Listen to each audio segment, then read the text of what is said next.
Obviously, there's been a couple of like high-profile passings in the wrestling business, and you told me just before we went on air that you'd wrestled both of them as well. So when superstar Billy Graham died a couple of months ago, I think it was in May, you got sent a load of clips of your matches with Billy Graham. Right. What year was this? Oh, I'm very bad with years, but it was when Billy Graham came back for his last time. He was doing like a karate gimmick, like he was still muscular. He was still had big arms and real muscular. And it's really a funny story because when I was a young kid, I never had no interest in wrestling whatsoever. And me and my brother and my friends, we were all sitting in my mother's backyard looking at wrestling magazine. And we never had wrestling in New York. It was always lucha libre. All the commentation was in Spanish. So we watched it for their physiques. Like I like Bruno Sammartino. So I always worked my chest harder. So I got a big chest. My brother liked Billy Graham, so he always worked his arms. So we got big biceps. So we were emulating their bodies more than the wrestling. And when I was watching Lucha Libre, all the commentation was in Spanish, but I didn't care. But I'm not for the moves, for the physiques. But little did I know that this at 16 years old, I would wrestle every single one of these people that I'm looking at in the magazines. So I know I got off course a little bit No, there. no, don't you worry about it. Superstar Yeah. Billy Graham memories, because I know he did the karate thing for a Well, while, yeah. and then he came back briefly in the late '80s, and then his hip just dissolved, and he just basically retired at that point, didn't he?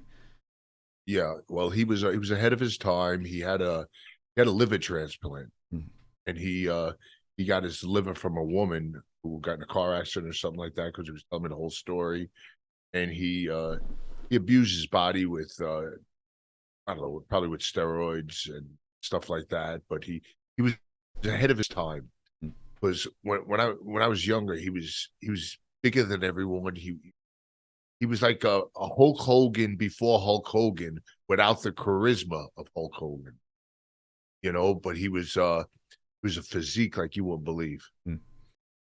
Well, you sure? Superstar Billy Graham to me that he's all about charisma as well. Do you rank Hulk Well, Hogan more highly? well, Hulk Hogan actually copied Billy Graham, Mm. but Hulk Hogan was like, "Let me tell you something, brother. I got to do this." And Billy Graham was like, "The superstars coming to the WWF to bring the big guns to WWF." Hulk Hogan would say, "Who's gonna mess with the 23-inch pythons?" It was more animated. It was more, I have a lot of experiences with Hulk Hogan, and he's probably got the biggest pop I've ever heard out of every wrestler, including Rock, Stone Cold, in his day in the 80s. So, when he did Rocky 3, did you see that with Sylvester Mm-hmm. Stallone? So Sylvester Stallone and him had the movie, and then he came in to WWF. Then I was a young boy in the business. So I was marking out.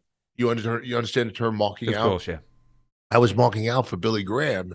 I mean, for Hulk Hogan. I said, I seen you on Rocky. Oh man, it was fantastic. I thought I was annoying him, but apparently he was eating it up because he told Vince McMahon, "I want Steve Lombardi to travel with me everywhere." So I traveled with Hulk Hogan for 2 years. From what years?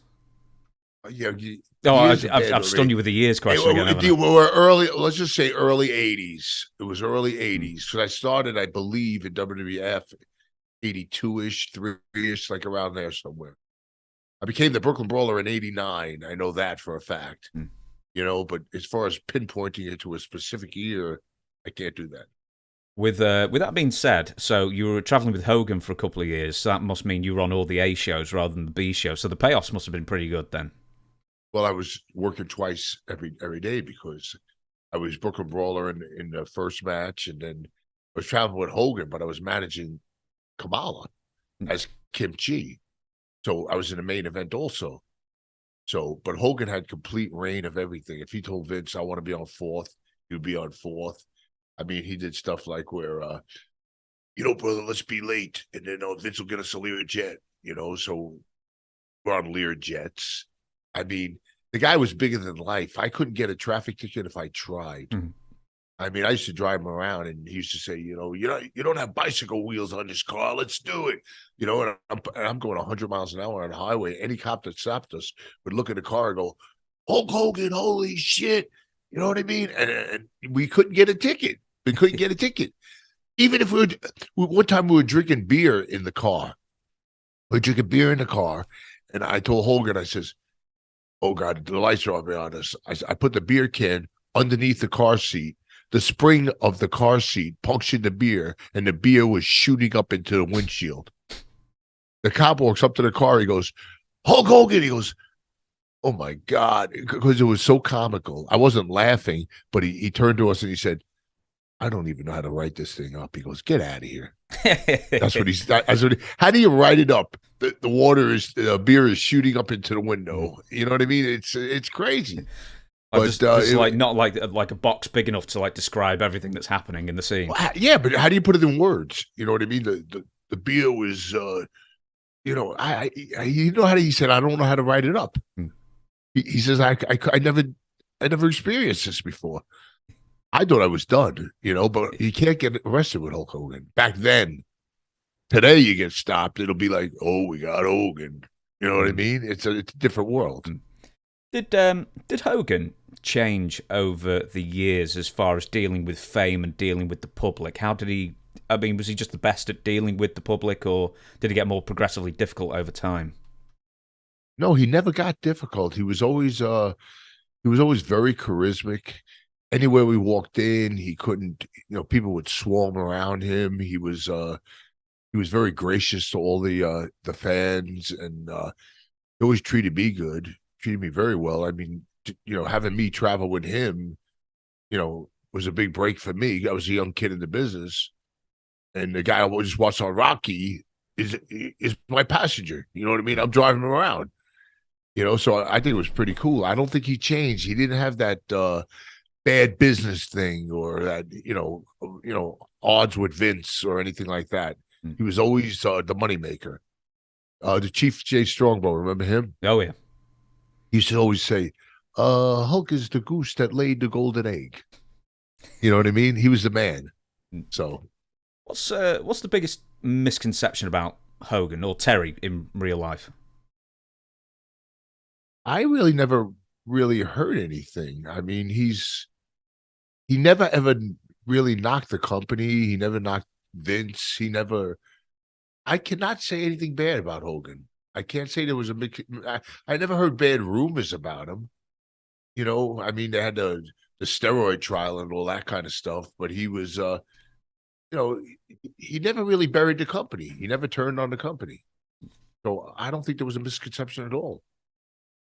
I am going to move on, and Iron Sheik I wanted to bring up as well, but every single time it's like the Iron Sheik has passed away, and everyone either does that reaction going, oh, or just bursts out laughing. No, because there's always got to be a good story. It killed me because Iron Sheik was the kind of guy who was, he was the bodyguard for the Sheik of Iran, that, right? Mm-hmm. He never did a drug in his entire life, but then he comes to the WWF and he becomes, he starts on drugs, he starts doing drugs, He was legitimate the way he talked in his interviews. He was legitimately that way in the dressing room. Mm. I am the Iron Sheik. One time I walked into a restaurant with Iron Sheik, and he goes, the waitress comes over, and he goes, you know who I am? I am the Iron Sheik. We get everything on the house because I am the Iron Sheik. I am world champion Iron Sheik. She goes, sir, I just work here. I started 2 weeks ago. He goes, you fucking whore. I mean, he turned on the girl, and I felt bad for the girl, But I was a young kid, so I was infatuated by traveling with these young kids, these top guys. You know what I mean? I've traveled with everyone, because we were always not sharing rooms, but Hogan had his own room. But Hogan would always get me in first class, and Hogan told me, he says, you're traveling with me and you're going to be in first class with me, you're going to get a lot of static with the agents and because everybody else, all the other top guys were passing me going to coach, and I'm in the first class with Hogan. It didn't look good for me as far as getting special treatment. Is it sort of the same as like when Ted DiBiase came in as the $1 Million Man thing, and they said, well, if you're going to be the $1 Million Man, you better act like the $1 Million Man, and he'd get the first class seats and the limos and everything like that. Right. Was it just Right. sort of the same things like that's just going to draw heat? No, I would make a comparison to Hulk Hogan and Ted DiBiase, because Ted DiBiase, yeah, he was the $1 Million Man, but he was no Hulk Hogan. No. You know what I mean? But he had the first class seats. He had he had everything, the limousines. He had this because Vince was paying for everything because he had to, kind of support the gimmick. Hulk Hogan was just oozing charisma in every way. I mean, the guy was just a walking charismatic human being. Mm. I mean, when you walked into a room, he was lit up. I don't know how to explain it. When a person has charisma, it's a magic that you can't buy, you can't teach. He used to tell me he could teach people to be like him. You can't teach it. You can't. You either have it or you don't. Did you ever go to Japan with Hogan? I went to Japan 4 or 5 times, but not with Hogan. Hmm. Hogan was huge in Japan. Huge. I've stayed at Hogan's house. It was actually a condo. It was in Connecticut. I did so much with him.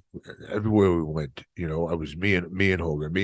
He wanted to come to my brother's wedding, and I told him, I said, don't come to the wedding because you're going to take away from the bride and groom. You know what I mean? Because everybody's going to run to you, and then the wedding's going to be ruined. So I told him not to, even though it would have been pretty cool. But could have been the best man. He would have been the best man because my brother didn't know him. But he was sold the spotlight. Mm. Everywhere he went, he stole the spotlight. But he didn't even try. It just happened. I mean, the guy was like a cartoon character. Yeah, but when you look like that, I mean, he was a cartoon character at one point, wasn't he? Oh yeah, they did have a WWF cartoon, which I just seen a picture of it today, actually. What was it? Rockin' Wrestling. Yeah, the Rock and Wrestling. I think it was like Piper and Captain Lou Albano was in it as well. There was some like odd. Oh my God. Yeah, there was some definite choices there.